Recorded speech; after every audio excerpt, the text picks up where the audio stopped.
Assalamu alaikum, I am Shayma and this is Rvision News. Lack of cleanliness and coming summer further speeds up Rohingya sufferings.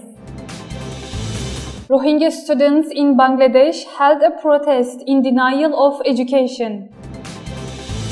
Burmese hollow denial of rape of Rohingya.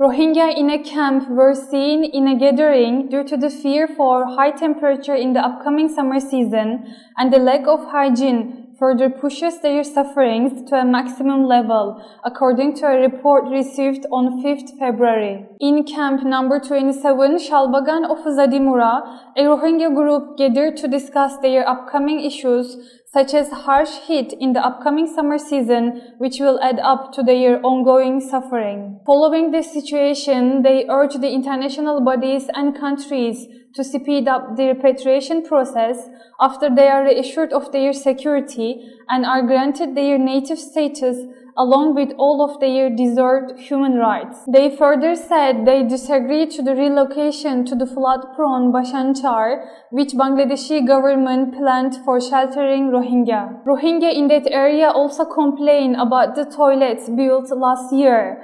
They said all the toilets are full now and they are not eligible to use further.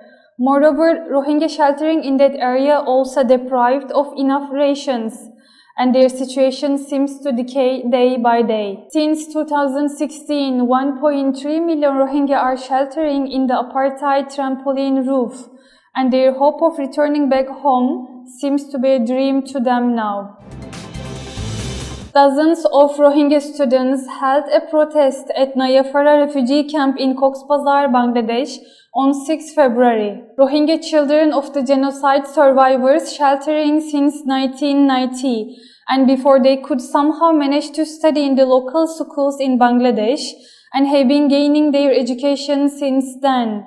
Recently, Rohingya students were identified and segregated to expel from the schools, ceasing their education. Due to the new discriminatory policy against the registered Rohingya students, their coming life seems to be in dark and have left their parents in complete worry.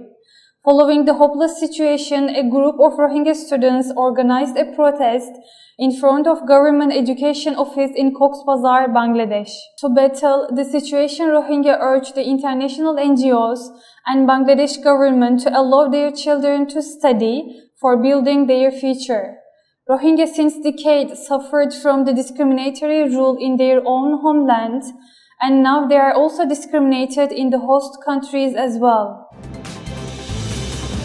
Despite a mountain of evidence to the contrary, the government of Burma denies that their armed forces raped Rohingya women and girls in a campaign of ethnic cleansing that forced more than 740,000 Rohingya to flee the country since 2017. In a long-delayed submission to the United Nations Women's Rights Committee this week, Burma said there was no evidence to support these wild claims, a darkly risible denial to a very painful truth. In November 2017, the UN Committee on the Elimination of Discrimination Against Women requested that Burma submit a report on the situation of women and girls from the northern Arakan state by May 2018. Nearly 8 months after the deadline, the government finally submitted its report denying the allegations.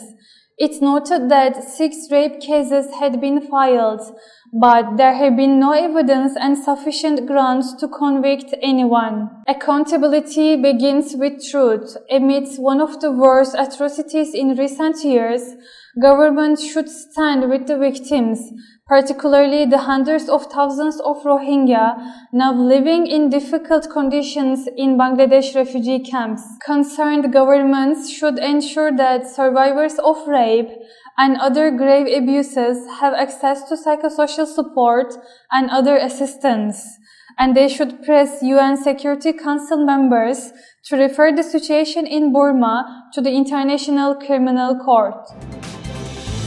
Thank you for watching Rvision News. To know more, visit our website rvisiontv.com and follow us on Facebook, Instagram and Twitter.